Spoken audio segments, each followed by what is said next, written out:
بسم اللہ الرحمن الرحیم۔ خلاصۃ الناوی کی تمارین اور تراکیب کے حل کے ساتھ حاضر ہوں۔ آج کا ہمارا سبق ہے منصرف اور غیر منصرف کا بیان۔ اس کی تمرین نمبر 2 کا حل کرتے ہیں۔ اس میں غلطی کی نشاندہی کرنی ہے۔ تو پہلا جز ہے جمع کا صیغہ غیر منصرف ہوتا ہے۔ درست یہ ہے وہ جمع جو منتہی الجموع کے صیغے پر ہو اور اس کے آخر میں تا نہ ہو وہ غیر منصرف ہوتی ہے۔ آگے دوسرا جز ہے جس اسم کے آخر میں الف نون ہو وہ غیر منصرف ہوگا۔ درست یہ ہے جس علم کے آخر میں الف نون زائدہ ہو وہ غیر منصرف ہوگا۔ آگے جز نمبر 3 ہے اس میں عدد غیر منصرف ہوتا ہے۔ درست یہ ہے جو اس میں عدد فعالو یا مفعالو کے وزن پر ہو وہ غیر منصرف ہوتا ہے۔ آگے چوتھا جز ہے جس اسم کے آخر میں تا ہو وہ غیر منصرف ہوتا ہے۔ درست یہ ہے جس علم کے آخر میں تا ہو وہ غیر منصرف ہوتا ہے۔ آگے جز نمبر 5 ہے جو علم 3 حروف سے زائد ہو وہ غیر منصرف ہوگا۔ درست یہ ہے جو مؤنث یا اجمی علم 3 حروف سے زائد ہو یا 3 سے زائد نہ ہو مگر اس کا درمیانی حرف متحرک ہو وہ غیر منصرف ہوگا۔ آگے چھٹا جز ہے غیر منصرف مضاف الیہ ہو تو اس پر کسرہ آ جائے گا۔ درست یہ ہے غیر منصرف مضاف ہو یا اس پر الف لام آ جائے تو اس پر کسرہ آ سکتا ہے۔ اب آگے تمرین نمبر 3 ہے۔ اس میں دیے گئے اسماء میں سے منصرف اور غیر منصرف اسماء کو الگ الگ کرنا ہے۔ تو پہلا جز ہے رجال۔ تو رجال اس کا ترجمہ بہت سے مرد، رجل کی یہ جمع ہے تو یہ منصرف ہے کیونکہ اس کے اندر معنی صرف کے 2 سبب یا پھر ایک جو 2 کے قائم کام ہو نہیں ہے۔ آگے دوسرا جز ہے دراہم۔ تو اب یہ غیر منصرف ہے، اس وجہ سے ہم اس کو دراہم پڑھیں گے، دراہم نہیں پڑھیں گے۔ کیوں غیر منصرف ہے؟ کہ یہ جمع منتہی الجموع کے صیغے پر ہے اور جمع منتہی الجموع کا صیغہ جو ہے وہ 2 معنی صرف کے 2 اسباب کے قائم کام ہوتا ہے۔ آگے تیسرا جز ہے علماء، یہ بھی غیر منصرف ہے کیونکہ اس کے آخر میں الف ممدودہ ہے تو یہ غیر منصرف ہے۔ اس کے بعد آگے چوتھا جز ہے داربتن۔ داربتن اس کا ترجمہ مارنے والی عورت، تو یہ منصرف ہے کیونکہ اس کے اندر معنی صرف کے 2 سبب نہیں پائے جا رہے۔ اس کے بعد آگے پانچواں جز ہے خضراء، تو یہ غیر منصرف ہے، یہ سبز رنگ کو کہتے ہیں خضراء عربی کے اندر، تو یہ غیر منصرف ہے۔ اس کی وجہ بھی یہی ہے کہ اس کے آخر میں الف ممدودہ ہے۔ آگے جز نمبر 6 ہے اساتذہ، تو یہ منصرف ہے اس لیے اس کو اساتذتن پڑھیں گے، اس لیے کہ اس کے اندر معنی صرف کے 2 اسباب یا ایک جو 2 کے قائم کام ہو وہ نہیں پایا جا رہا۔ یہ جمع کا صیغہ تو ہے لیکن یہ جمع منتہی الجموع کے صیغے پر نہیں ہے، اس لیے یہ منصرف ہوگا۔ اس کے بعد آگے جز نمبر 7 ہے عشراتن، تو یہ منصرف ہے اگرچہ یہ اس میں عدد ہے لیکن اس میں عدد کے جو 2 وزن بتائے گئے تھے سبق کے اندر ان میں یہ وزن نہیں تھا، وہ وزن تھا فعالو اور مفعلو، یہ عشراتن ان میں سے نہیں ہے اس لیے یہ منصرف ہوگا۔ اس کے بعد آگے ہے ثلاثو، تو اب یہ غیر منصرف ہے، کیوں؟ اس لیے کہ یہ اس میں عدد ہے اور فعالو کے وزن پر ہے اور جو اس میں عدد فعالو کے وزن پر ہو وہ غیر منصرف ہوتا ہے۔ اس کے بعد آگے جز نمبر 9 ہے فاطمہ، تو یہ غیر منصرف ہے، کیوں؟ اس لیے کہ یہ علم ہے اور اس کے آخر میں تا آ گئی ہے۔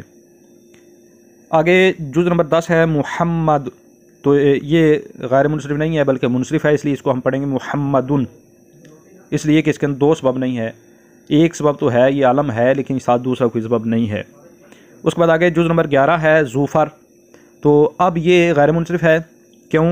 اس لیے یہ کہ یہ فعالو کے وزن پر ہے اور جو علم فعالو کے وزن پر ہو وہ غیر منصرف ہوتا ہے اور یہ علم ہے اور دوسرا یہ فعالو کے وزن پر ہے تو اس لیے یہ غیر منصرف ہوگا، ظفر اس کو پڑھیں گے۔ آگے جز نمبر 12 ہے ناصر، تو اب یہ منصرف ہے، کیوں؟ اس لیے کہ اس کے اندر معنی صرف کے 2 سبب نہیں ہے، ناصرن اس کو پڑھیں گے، ترجمہ مدد کرنے والا، یا پھر کسی آدمی کا اگر نام بھی ہو ناصر تو اس صورت میں ایک سبب تو اس کے اندر ہوگا کہ یہ علم ہے لیکن ساتھ دوسرا کوئی سبب نہیں ہوگا۔ اس کے بعد آگے جز نمبر 13 ہے عمران۔ اب یہ غیر منصرف ہے اس لیے کہ یہ علم ہے اور اس کے آخر میں الف نون زائدہ ہے، اور ایسی صورت میں وہ جو علم ہوتا ہے وہ غیر منصرف ہو جاتا ہے، تو عمرانو اس کو پڑھیں گے۔ اس کے بعد آگے جز نمبر 14 ہے جیران۔ تو اب یہ جیران جو ہے یہ منصرف ہے، یہ اگرچہ جمع ہے لیکن یہ جمع منتہی الجموع کی صیغہ پر نہیں ہے، اس لیے یہ جیران اس کو پڑھیں گے۔ یہ پڑوسی کی جمع ہے، مطلب بہت سے پڑوسی۔ آگے جز نمبر 15 ہے عطشان۔ تو یہ اب غیر منصرف ہے، کیوں؟ اس لیے کہ یہ صفت کا صیغہ ہے، اور جو صفت کا صیغہ فعلان کے وزن پر ہو وہ غیر منصرف ہوتا ہے، تو یہ عطشانو اس کو پڑھیں گے، ترجمہ ہوگا پیاسا مرد۔ اس کے بعد آگے جز نمبر 16 ہے رباع۔ تو یہ اب غیر منصرف ہے کیونکہ یہ اسم عدد ہے، اور اسم عدد فعالو کے وزن پر آیا، اور جو اسم عدد فعالو کے وزن پر ہو وہ غیر منصرف ہوتا ہے، تو اس کو پڑھیں گے رباعو، مطلب 4 4۔ اس کے بعد آگے جز نمبر 17 ہے جعفر۔ تو اب یہ منصرف ہے تو اس کو جعفرن پڑھیں گے، یہ ایک نام ہے اور اس میں ایک سبب تو ہے لیکن ساتھ دوسرا کوئی سبب نہیں ہے، تو اس لیے یہ منصرف ہی رہے گا۔ آگے جز نمبر 18 ہے مساکین۔ اب یہ غیر منصرف ہے، کیوں؟ اس لیے کہ یہ جمع منتہی الجموع کے صیغہ پر ہے، ترجمہ بہت سے مسکین۔ آگے جز نمبر 19 ہے یوسف۔ تو یہ غیر منصرف ہے کیونکہ یہ اجمی علم ہے اور اس کے حروف جو ہیں وہ 3 سے زائد ہیں، اور ایسی صورت میں وہ علم جو ہوتا ہے وہ غیر منصرف ہوتا ہے۔ اس کے بعد آگے جز نمبر 20 ہے ابراہیم۔ تو یہ بھی اجمی علم ہے اور 3 حروف سے اس کے بھی حروف زائد ہیں، تو اس لیے یہ بھی غیر منصرف ہوگا۔ اب متن کے اندر جو جملے موجود ہیں ان کی ترکیب کرتے ہیں۔ تو اس میں پہلا جملہ ہے جاء زید۔ تو آسان ترکیب ہے، جاء فعل صیغہ واحد مذکر، غائب فعل ماضی، زید فاعل، فعل جملہ فعلیہ خبریہ، ترجمہ زید آیا۔ آگے جملہ ہے نظرت الی زید۔ تو یہ بھی آسان ہے، نظرہ ینظر سے ماضی کا صیغہ واحد متکلم کا، تا ضمیر مرفوع متصل بارز فاعل، اور الی حرف جار زید اس کا مجرور جار مجرور ظرف الوقت، تو فعل اپنے فاعل اور ظرف الوقت سے مل کر جملہ فعلیہ خبریہ، ترجمہ ہے میں نے زید کی طرف دیکھا۔ آگے جملہ ہے جاء احمد۔ تو اس میں جاء ماضی کا صیغہ واحد مذکر غائب کا، احمد یہ اب مرفوع لفظاً فاعل ہے، تو فعل اپنے فاعل سے مل کر جملہ فعلیہ خبریہ، ترجمہ احمد آیا۔ آگے نظرت الی احمد۔ تو اس میں نظرت یہ ماضی کا صیغہ واحد متکلم کا، تا ضمیر مرفوع متصل بارز فاعل، الی حرف جار احمد یہ اب مجرور لفظاً ہے، اور اس کی حالت جری جو ہے وہ فتح کے ساتھ ہے، تو یہ مجرور ہو گیا، جار جو ظرف الوقت، تو فعل اپنے فاعل اور ظرف الوقت سے مل کر جملہ فعلیہ خبریہ، ترجمہ ہے میں نے احمد کی طرف دیکھا۔ آگے جملہ ہے مررت بالمساجد۔ تو یہ بھی آسان ہے، مررت یہ ماضی کا صیغہ واحد متکلم کا، تا ضمیر مرفوع متصل بارز فاعل، بار فجار المساجد یہ اس کا مجرور جار مجرور یہ ظرف الوقت، تو فعل اپنے فاعل اور ظرف الوقت سے مل کر جملہ فعلیہ خبریہ، ترجمہ میں مساجد کے پاس سے گزرا۔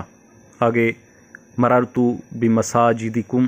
تو اس میں بھی مررت فعل فاعل بار فجار مساجدی مضاف کم ضمیر مضاف الیہ مضاف الیہ مل کر با جار کا مجرور جار مجرور ظرف الوقت، تو فعل اپنے فاعل اور ظرف الوقت سے مل کر جملہ فعلیہ خبریہ، ترجمہ میں تمہاری مساجد کے پاس سے گزرا۔ تو اس کے ساتھ ہی آج کے اس سبق کا اختتام ہوا، انشاءاللہ نئے سبق کے ساتھ حاضر ہوتا ہوں، تب تک کے لیے اجازت، السلام علیکم ورحمۃ اللہ وبرکاتہ۔